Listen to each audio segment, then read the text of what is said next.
trying to deny, saying it was not the UPN, yet he lives in Zambia. And Zambians, like, Council has said, this violence is not against the Patriotic Front. It's against the people of Zambia. And if you look at the victims of that incident, where Zambians who are not even involved in politics, who are not even PF. So Zambians are under attack. As I'm speaking right now, our secretariat, the PF secretariat, is under siege. There is what I may call an enemy occupation under the government of the Republic of Zambia. I'm saying so because we as a Patriotic Front, we are victims. I'm not a lawyer, but I understand that Article 193 provides, for the state police to provide, to safeguard property, peace, and protect human life. But what is happening today is that the state is using the state police to occupy the PF secretariat in order to prevent the Patriotic Front with the owners of that place to access it. Because if indeed the state came to provide security, they would have allowed the owners of the premises to be accessing it. But we are the ones that have been blocked. Yet they know who are the perpetrators of that violence. They are not doing anything. So all this is going back to the president. Who is the president of the UPND? Right. So now speaking about UPND, Mr. Nando, do you think UPND government is doing enough really to address the issue of political violence and cadreism? It is common sense that a lion cannot prevent its cubs from attacking impalas. Because that's their nature. That's their nature. This is the nature of the UPND. They cannot try, not even a single, because their survival is dependent on violence. They know that they've not provided the leadership that is needed. They know that they've not fixed anything that they promised to the people of Zambia. They know that they've totally failed. They know that in the history of this country, this is a party that has come into government with literally nothing to offer. The only way out is to institute fear in the citizens and make sure that they stay in power. But we have a message for them. That you are provoking the 2.8 million people that made, what I would consider as, a laboratory, a political test by voting for the UPN because they just wanted to see. Now that they've seen for themselves, UPN knows that Kuyabebe, whether they like it or not, whether by force or by hook, UPND is not surviving. This is a last kick of a dying horse. Right.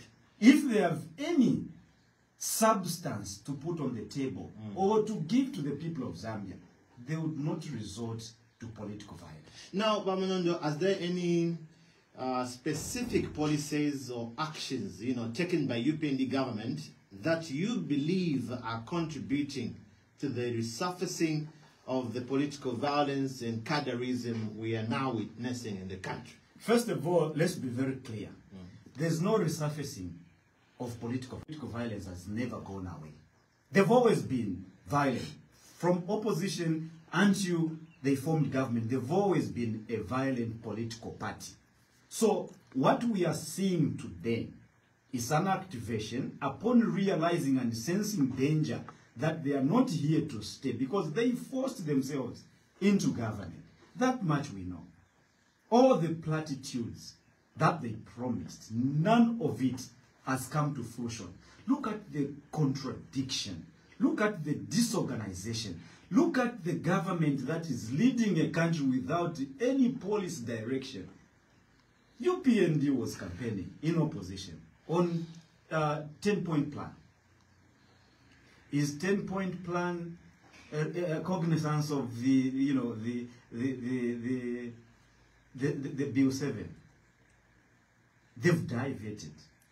They've gone into wanting to amend the constitution because they are agitating for, not having elections in the country.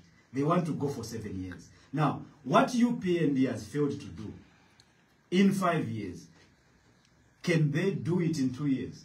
Zambians are not interested in that. When we got in the second independence, which is the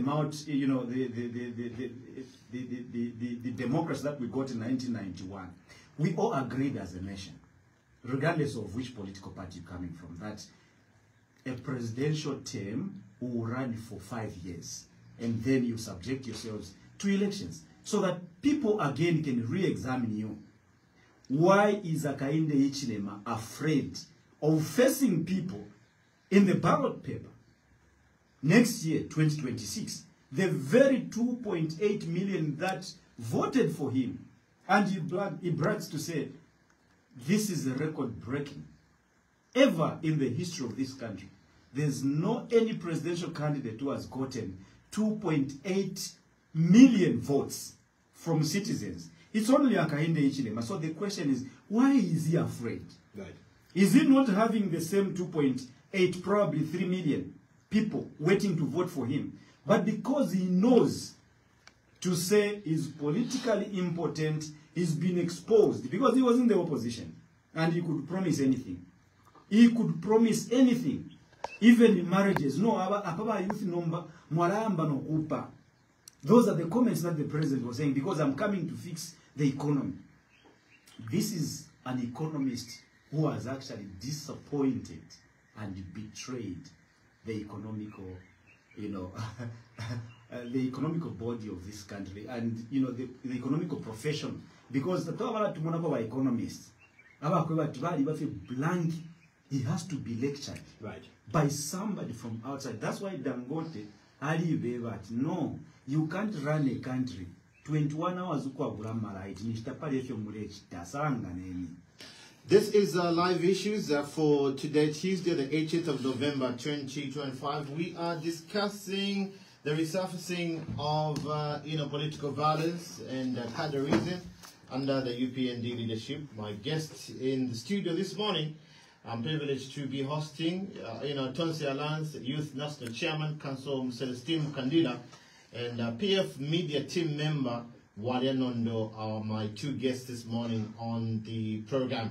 Now, moving on, Councillor Celestine, you as a youth, leader in the opposition, share with us what your party is doing really to promote, peaceful politics and condemning the violence which, we are witnessing currently. You see, my brother, we must be looking at whatever is happening in the country with the lenses of neutrality and genuineness. The Patriotic Front conducted what they termed nationwide postmortem of the 2021 general elections. Now, amongst the recommendations that were there in that postmortem process were that the Patriotic Front needed to rebrand. Now, I want you to understand this. The process of rebranding started as far back as 2022. In fact, 2022, yes. Just after the postmortem result came out. And you would actually be able to realize, as a matter of fact, that the rebranding process in itself saw the Patriotic Front enter into alliances where we had neutral presence, we had organizations that were extremely neutral, very progressive organizations, from UCA going up to Tonsi Alliance. Now, all this was intended to ensure that we rebrand. Now, even in the process of rebranding the Patriotic Front, you saw the quality of leadership that President Lungu started appointing. I'm an example of a rebranded version of the Patriotic Front. I'm the Youth National Chairman for the Tonsi Alliance. I'm also the Deputy Youth National Chairman for the Patriotic Front. It should be able to show you that we've elevated the quality of leadership in the Patriotic Front. Going forward, and the entire country must know that the Patriotic Front has already been on record apologizing to the Zambian people with regards to whatever mishaps we had as a Patriotic Front. Going forward, we told ourselves that we shall provide quality leadership. We'll provide a leadership that will provide proper checks and balances to the extent that we'll just not go to the street and oppose Bill 7. We'll take an extra mile and go to court to challenge how Bill 7 was couched by this government. to the extent that we even succeeded in challenging Bill 7 bill. And as we are talking today, this government, which does not listen, this government, which clearly does not want to respect the law, has decided to take another agenda in trying to refine the introduction of Bill 7, which is unfortunate, very unfortunate. So clearly and truly, you should be able to see that the Patriotic Front has come out as a rebranded vehicle, as a rebranded political party, devoid of the fact that we've got these one or two misunderstandings within the Patriotic Front. But alas, we must also understand that we still have the Tonse Alliance. The Tonse Alliance, upon which the Patriotic Front is a member of, which also provides a different, an array of leadership that you'll be able to see that when this person is talking, you will know to say, this is a different form of Patriotic Front. We did not expect this quality of leadership in the Patriotic Front. And this is indeed a rebranded Patriotic. Look at it in this way. Look at the people that are on the platform today. I mean, look at how the deliverables are being given to the Zambian people. We are delivering on data which is verifiable. We will not come here and lie to the Zambian people, no. Because we know that we're dealing with a very vindictive government. The moment you thrive on anything that is based on a lie, you'll find yourself caught up in seditious practice. But we'll be very factual. And the fact is, we're dealing with a president who is constitutional, who is a constitutional delinquent. He has failed to deliver on constitutional protection. He has failed to deliver on the oath of office that is sworn in to protect. We're dealing with a president who is in fact a candidate for impeachment. And we've decided to say, okay, colleagues, because this person is a candidate for impeachment, he is abusing the arrogance of numbers in the National Assembly. What then do we do? We've got an avenue, which is the courts. We are now asking the courts to say, okay, fine.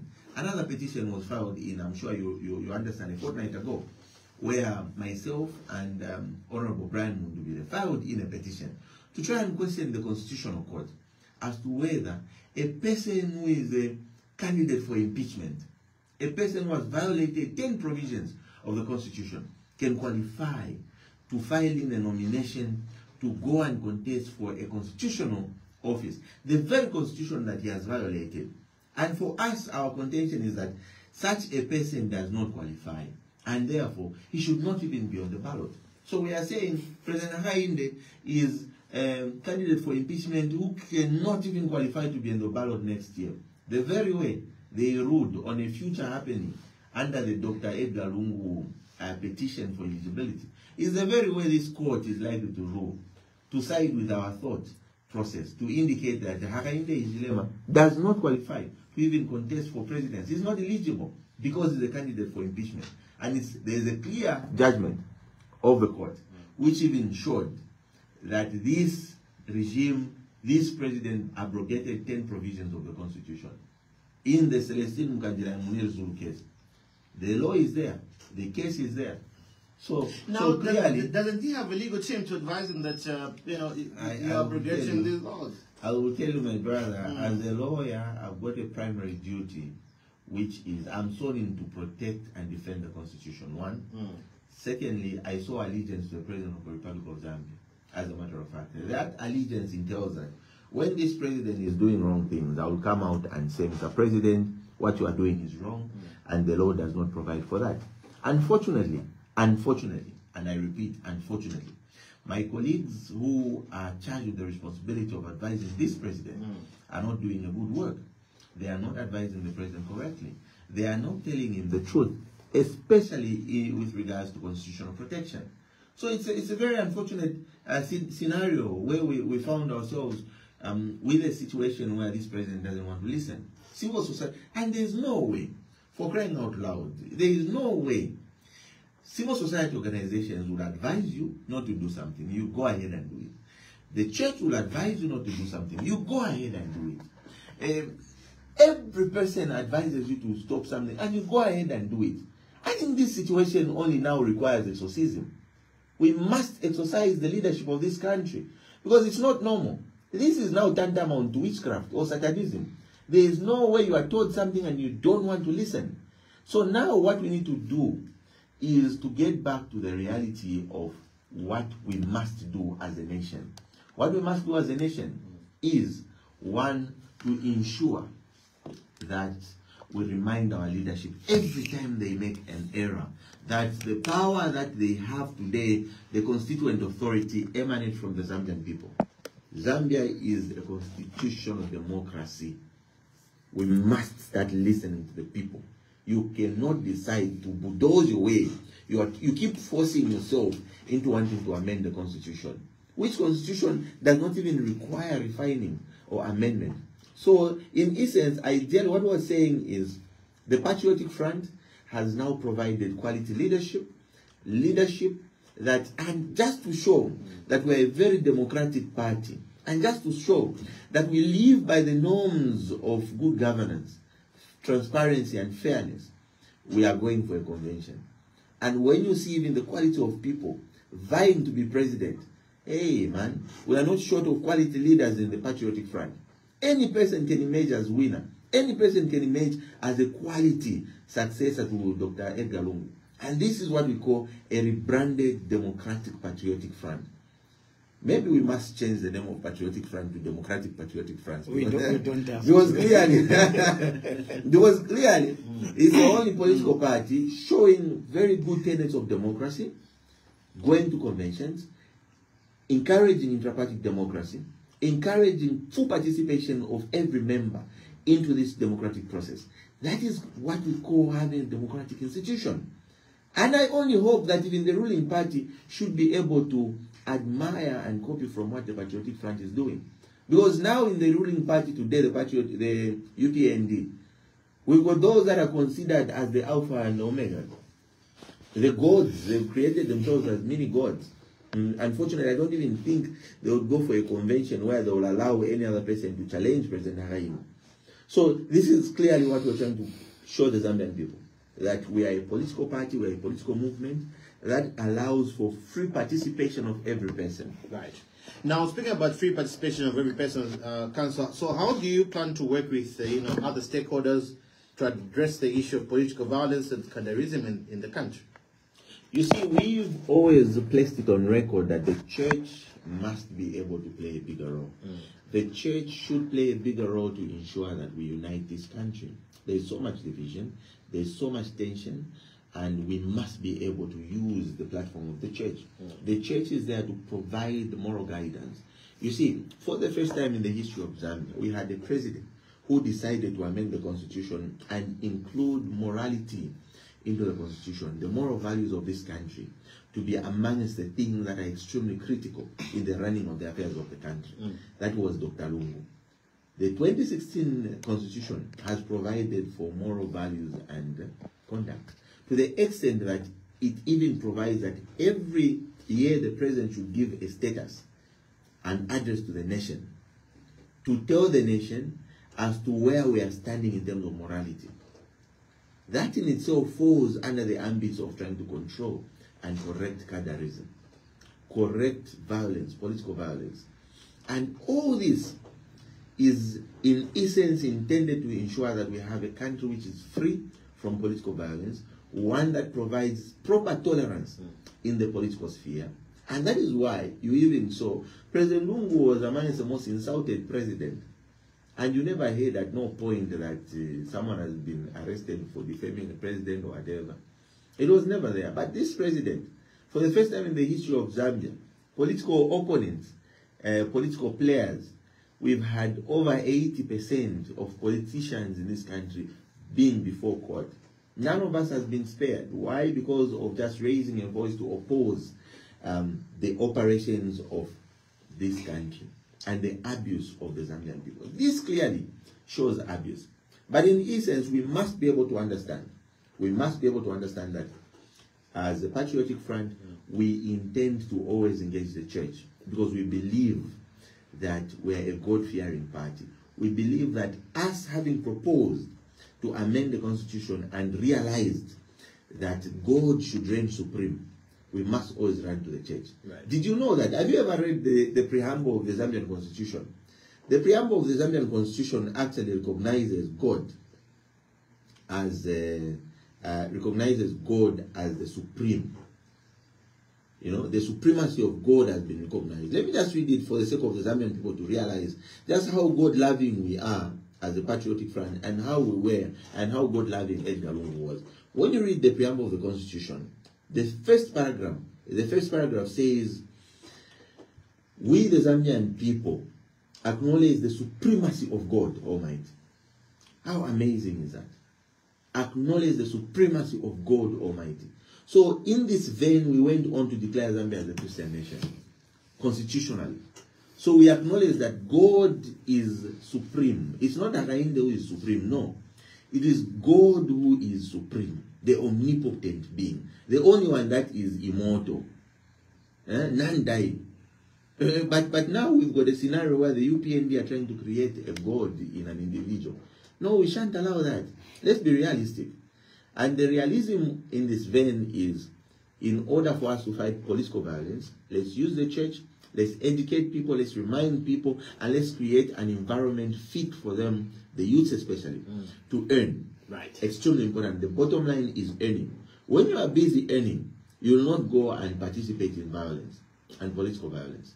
So this government must be able to create an environment sufficient or good enough for the youths to be able to earn. Right. Now, Mr. Nondo, how can Zambians move forward and, of course, promote national unity in the face of political violence and cadarism? First of all, Zambians have a responsibility. I mean, there are so many responsibilities, but one of the major responsibility when it comes to politics is to hire and fire. They don't invite politicians to come and offer leadership. It's politicians that comes to the people to promise and say, I have leadership that I want to offer to this country. So if the people realize to say, this is not the leadership that we really want, they have a choice to make. So going forward, the only way out as it stands is to get rid of the UPND. There's no any other way, is to get rid of the UPND. When UPND were in the opposition, because even now he confesses to say, people don't like him. How are people going to like you when you are lying to them as if you are lying to babies? And you expect 2 videos, before and after, for President Hakainde Hichilema's promises. What he used to say in opposition and what he is saying and doing today. So we are not going to come out of this bondage with the same kind of leadership, with the same kind of political party that has no vision. A political party that does not care about its own people. A political party that is self-centered. A political party that is run by a president whom I can describe in Nsenga as a Pimbilimano. What does that mean? Wait, let me finish. Pimbilimano nzero nieka, munshebwa, somebody who cannot be advised. Like Council has already put it, that the church tells him to say, this is wrong, you can't go ahead. Civil society organizations, the youths are telling them, Mr. President, this is wrong. He can't hear them. But when he was in the opposition, he pretended to listen to their concerns and he raised something that appeared to be like solutions. But today, there are no desks.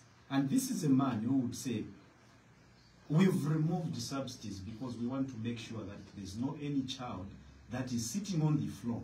It's quite unfortunate. It's quite unfortunate that we are not talking about primary schools. We are talking about the highest institutions in this country, having students sitting on the floor. And the man has the courage to even challenge them, saying, when you are in buses and people are saying UPND has failed, you must respond, murevoka. Umuntu aravoka shani. Afumine pa unza wanu nenzara, tapadi amalaiti, aleikara pa flow. Where he was, he is a university graduate. He was at the University of Zambia. He never sat on the floor. when Kaunda was offering free education, the meaningful free education, not you just wake up and say, no, I'm going to do free education, yet there's no any of his relatives. Right. Abana ministers won't say. Abana permanent secretaries, no one goes to these schools. That entails you. But that before, must send a signal to the public. Before we derail, I also want to get your response from critics who say, the opposition politicizing the issue of political violence. Which politics? All we know is this UPND. There's no politics about condemning violence.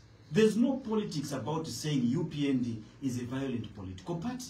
The national chairman, the national youth chairman for UPND, acknowledged and admitted that our youths are the ones that went to orchestrate political violence at PF Secretariat. The police are so adamant, and it's quite unfortunate that Zambians, we are on our own. We are not protected at all, because the police have chosen to take sides with the UPND. In so many instances, if I commit a crime today, the same crime that has been committed by anyone who supports or who belongs to the UPND, I'll be the only one that will go to jail. The others will be protected. Is that what is happening? That's the reality on the ground, and we should not pretend. We don't live in two Zambias. We live in one Zambia, where we are experiencing these things every day. Look at the number of political, opposition leaders that are in jail today. What crimes did they commit? Is it not the same crimes that UPND members have been committing? I'll give you an example of the case of Chishimba Kambwili. Chishimba Kambwili went to jail because of the tribalism accusations that were given to him. But listen, Mwetwa, who is government spokesperson and UPND spokesperson, disclosed before the people of Zambia to say, we are the ones that sent Chishimba Kambwili to go and conduct tribalism so that we can dent the name of Edgar Lungu and provoke Zambians to rise against the PF. No, I'm not putting these words in his mouth. Records are there. And then, under the Ichirema rule of law, Chishimba Kambwili was arrested and he served 5 months in prison, whilst Mwetwa is still serving as cabinet minister, government spokesperson, and UPND spokesperson. That truly tells you to say, this is a UPND policy. Zambia, as it stands as a nation, we do not have the police to protect citizens. We only have the police to protect the UPND. This is practical. This is not theory. We are seeing this every day. Even when I'm speaking right now, if I'm not going to receive calls direct from police officers that are going to tell me, uicheme, tukakulonga sales, and I always respond to say, I've never been scared of sales. The youths in this country must understand that they are prisoners in an open prison. If we are looking for freedom right now with this government, then we are doing it wrong. We are already in prison.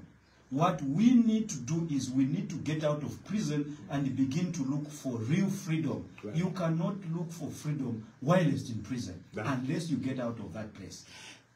Great. Now, before we get to the phone line, I'll get back to you, Council. How do you think the government can work with opposition and other stakeholders to address political violence? Right now, it's extremely important for us to dialogue. We've reached a stage where we must ensure that we dialogue. Dialogue is key.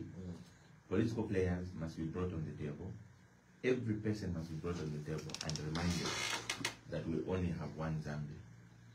And this country called Zambia has got 73 ethnic groupings, which must in essence work together as one Zambia.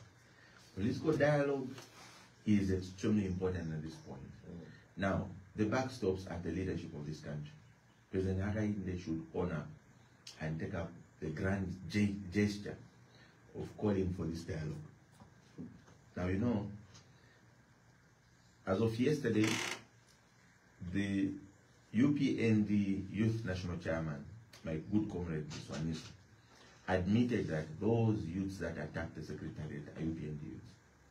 We called on the leadership of the UPND to say, colleagues, having acknowledged and identified the youths, you must take full responsibility and compensate the Patriotic Front.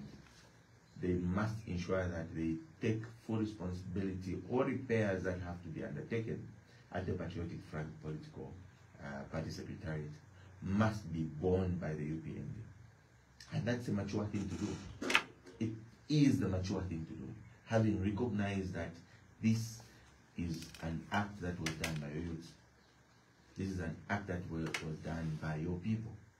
Now, unless they indicate that they in fact are the ones who sent those youths to attack the Patriotic Front political party secretariat, then they would refuse to even take up this. No. But it should be the beginning of dialogue. This is an opportunity given to them by the God Almighty, that they must sit on the table and agree on the modalities of fixing the violence that occurred there, and in fact begin with the process of dialoguing. This is Live Issue, ladies and gentlemen. Let's get to the calls now. Feel free to give us a call. The number is 0977-624-270. The views and opinions expressed on this program are independent and do not in any way represent that of Live Radio Stance. Live Radio, go green, the future we want. The future we want. Call Live Radio now. Text 0977-624270. Call Live Radio now. Hello, good morning. My brother, good morning. Good morning to you. Give us your name and where you're calling from. Thank you so much. My name is Mpande. All right, I'm Mpande. calling you from within the sector. Good to have you, Mpande. I've got Council Celestine Kandila and Walanondo. Thank you so much. My brother, let me start by saying those are two gentlemen you are hosting there. They are long individuals to talk about violence. And in any way, when Honorable Michelle Kasauta, the MP for Wenga, talks about the coming back of cadreism, even those chaps are cadres. And they cadres. Cadres are followers of the political grouping. You can't call, you can't say he proposed violence because he talked about the cadre coming back. And those cadres you are hosting there. So there is no problem with having cadres. What is wrong is hooliganism. If Honorable Mijelo talked about hooliganism, I was going to condemn him. But he talked about cadres. Cadres are followers of a certain grouping. Let me talk about those individuals who are saying UPND have failed to fulfill the campaign promises. What did UPND promise? I think I need to get 10 of what UPND promised and failed to deliver. 1, UPND promised free education.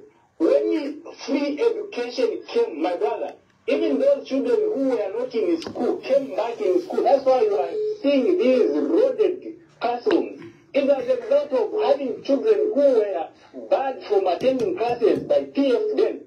So, for me, when you talk about a classroom being flooded and you call that as a mess, I think we are being hypocritical. Those children of Mukandira and Wariarea, they are in expensive schools because they can afford.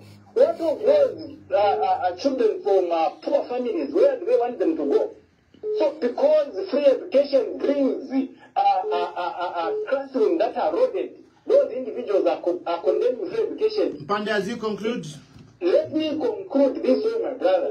I want to say this, that those individuals are the individuals that are promoting hooliganism. Emmanuel Mwamba, when those thugs from Chingola threw stones at the president, Emmanuel Mwamba, the spokesperson of PF, praised those individuals as freedom fighters. Who does that?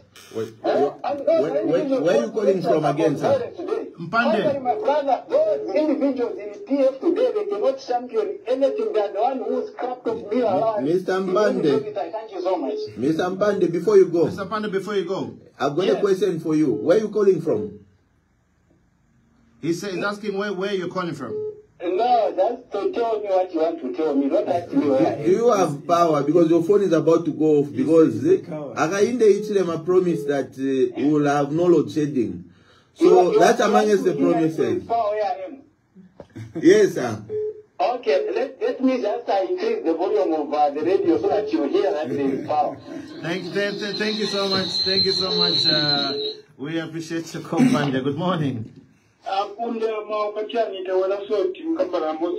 Moses Mwakabwanje. Kata ukabuni na pasako mwani studio mo. Vijabina chitika ku PF muntu aliyense wa 5 cents. Sanga support. Ona ni mwewa PF. Mwene wate mwa tekina a peaceful means of reorganizing yourselves. You are not violent, mlipafupina down, pajestiwa nako kutimaenda down, mwafanya wamoto kaya wantu. Pate famile mwili kama pita mamoto kaya mpili, but you are so peaceful, sinambeleko wa kimoto kaya panyi. Basi muntu shuwa kaya ni wakabwanje wamena anapema. Wanyamuka waenda kukuchitani hataki shuwa. Nanga mnawa kwa chani. So are UPND, they are not learning anything. If there is a political party which was supposed to reign a lot, is the UPND because they stayed in the opposition for 23 years. They could have learned from the UPND or the MMD, the PF, the mistakes, and iron them out. And the one thing, a part which won with 2 million, they are so afraid to lose the power. Then we are even doubting to say, was the 2.8 million years ago now? Or because the 2.8 then you are afraid to lose power in 4 years. So we are appealing to His Excellency the President. He started very, very well. Look at his inauguration speech. Very, very encouraging indeed. Where he said, me, I'm going to be different. My administration will do things differently. Right. And the citizens will say, here is a good president. But look at his followers, what they are doing. So I think, so in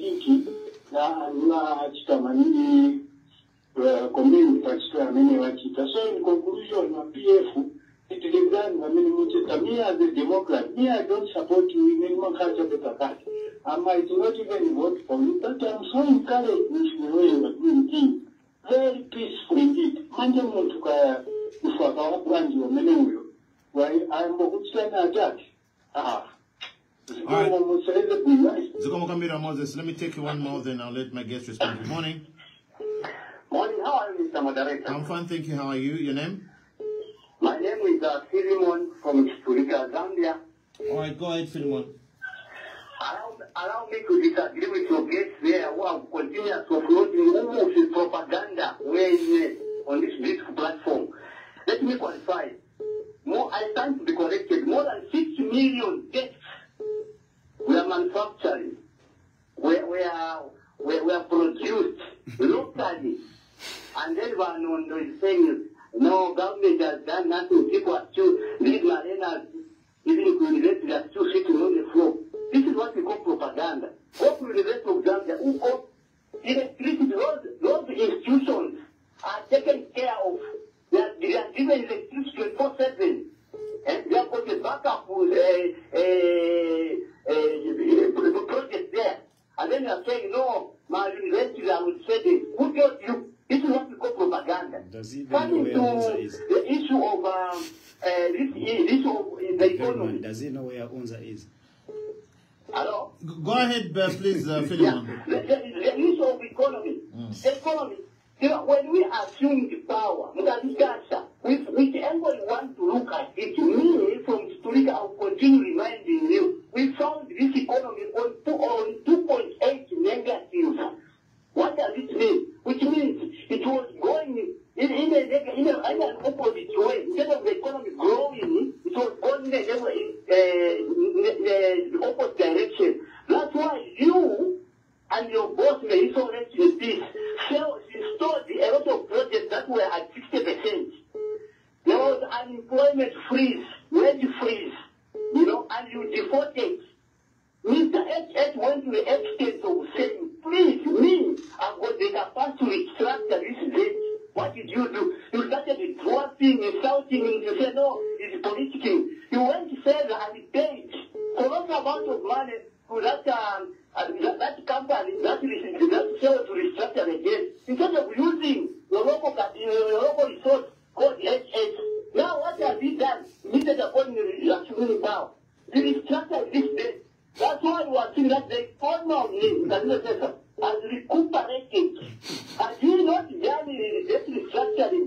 This time, this country was going to be completely a junkie state. Right. They are going to, in conclusion, Mr. Moderator, they are going to be unprecedented shortage of fuel, no recruitment, no refurbishment of these roads. You carriage away. You know, you carriage away. It was done at an exorbitant price, at an exaggerated price. Thank you. More than 1.8 Thank you so much. Thank you so much. About 600 million. Thank you so much, Philemon. We appreciate your call. Thank you so much. May God bless you. Thank you. Thank you very much. We appreciate your call. It's at 0977-624-270. All right, I'll let my guests respond to the three concerns. There's Mpande, our Moses, and Philemon. I think, Council, you can address Mpande. Okay, no, thank you very much, colleagues. It's indeed a mouthful. But of course, we must always be factual, you know. We are all staying in Zambia, and we are all facing what we are facing.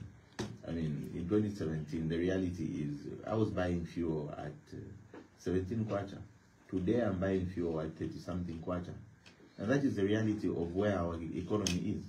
And yet, President Hakainde claims to have been the best economist in the country. He had the solutions. He even had formulas that he was writing on those boards. We've got the pictures. We've got the messages that he was giving the Zambian people. He told the Zambian people that Dubai is a desert and they always have electricity. Why can't we bring the Dubai formula in Zambia? Where has the Dubai formula gone to? Did he lose his script? Or maybe he lost his notepad? So we need to be realistic. We are in a country where we were all present when President Hakainde was promising us. None of us were not in the country. We were present. He promised that there would be no Kadarism, there would be no violence. But we've been seeing political violence perpetrated by the UPND. He promised, he's on record. Any day, any time, tingawashini in Wamdala. Tingawauza cha Wamdala muzokamba vaso. Apart from that, this is the president who promised that no, before you know it, there will be no load shedding. Even in the first, second week or third month of his reign in power, he went on and was appearing on Hot FM and asked Hope to say, do you have load shedding? Are you still being load shedded? And she actually answered that yes. But you see, we've got a scenario where we are all living in Zambia, colleagues. Our colleagues challenged us to say, give us about 10 promises that President Hakainde promised. He promised us that by the time he's being appointed or employed by the Zambian people as president, there will be no load shedding. That is one. He promised that Milimi will be at 50 kwacha. That is two. It's no longer, it's not 50 kwacha. It's gone to about 300, 400 kwacha. He promised, 450 actually. In fact, 450, yes, thank you for the correction. He promised the Zambian people that we will have cheap fuel, because according to him, he said there are middlemen there that are stealing money from the Zambian people. But what have we seen today? Single sourcing of petroleum suppliers in this country. From 17 kwacha, it has shot to 30-something. Are you telling us that now he's now enjoying being a middleman? Or we've got people somewhere within his system that are enjoying being middlemen? For the first time in the history of Zambia, by the way, comrade, we've seen the Ministry of Energy replacing over 4 permanent secretaries. Unprecedented. You know what that means? They know to say, I think if someone wants to be professional, so clearly we've got 4. 5, we can go on. The list is on. The list is long. You know, look at the corruption. They said there would be no corruption. He would fight future, past, and present corruption. Are we seeing him fighting present corruption? When the Auditor General's report will actually give you the level of corruption that is underway in this country, we will see how much these guys are stealing from the Zambian people. Stealing from the Zambian. Literally, even the American ambassador even came out and said, colleagues, You've stolen our medicine. Mwaiba chafula. We are even cutting the aid. Imagine. So clearly, colleagues, we are all staying in Zambia. Let's not play politics about what is affecting the Zambian lives. Right. No, we need to be very morally right. If anything, we need to start sitting down, we pray and talk the truth. The truth is, this is a government of failures, and they have failed to run this country. Let's call a spade a spade. If you fail, what do? You are told to say, Bwana mwakangiwa ino, mwakangiwa. VCN mwakangiwa. If I were Hakainde today, President Hakainde today, I would have resigned on moral grounds. On the basis that the very foundation of the democracy of this country, which is the constitution, has been violated by this president. But if anyone disagrees with you that UNZA is not load shaded and other many institutions that are exempted from load shedding? Vafilimoni, I think it's Pingocharilanda, very clear. The Bible says, my people perish for lack of knowledge. Not lack of information, but lack of knowledge. I wanted to say Vafilimoni is commenting out of ignorance, but I realized that under the UPND, ignorance is an offense that can take somebody. I mean, just saying if somebody is ignorant is an offense that can take somebody to prison. But anyway, I'm not going to apologize. The man is very ignorant about everything, whether a willful ignorance or indeed an intentional ignorance. He is ignorant because for him, it's more important to be a praise singer than to be a citizen who is so reasonable, who can really understand what people are going through. Alaba law. He's saying that UNZA has got power. I'm coming there. Having power and having enough power are two different things. Okay? This is why I was asking him to say, because he sounded so ignorant, and him is just about defending. He talked about free education. He's speaking to citizens who knows that during the Patriotic Front, it was a free education from grade 1 up to grade 7. Bakunda, that you know. And every citizen out there knows. When Hakainde Hichilema came into power, he just increased the free education from grade 8 up to grade 12. And now, let's look at the quality of this education, this so-called free education. That's why I said, Hakainde Hichilema, his ministers, permanent secretaries, and those that are in the UPND cannot take their children to these public schools because they know to say, otherwise, these schools are producing what I consider as functional illiterates. Umwana ali mu grade 12, taishibwa n'okuberenga. Umwana ali mu grade 12, kumuyipusha for question fair simple. You even begin to wonder. Na in grade 7, or 1994, Narashta ko understand if into better than a grade 12 of today. And we need to be very concerned about that. Because it's a future that we are creating. The children we are producing in these schools are future leaders. What are we going to do in the next 30 years if we begin to produce economics like Hakainde Hichilema, who is going to have, a degree, I don't know whether it's PhD in economics, and he fails to put that into practice? So now, is that the kind of education we want to see? When he says there's power per UNZA, power, but we are talking about power that is not going to last, more than 30 minutes. That's not the power we are talking about. President Hakainde Hichilema promised that I'm going to end load shedding, unless he's telling me that the president was lying. So now as PF Anondo, since he's saying he lied, what solutions do we have as a PF? We don't have to reinvent the wheel. Zambians knows that the Patriot Front, when we came into power, Zambia was generating 1.3 thousand megawatts. Within the period of PF being in power, we increased to 300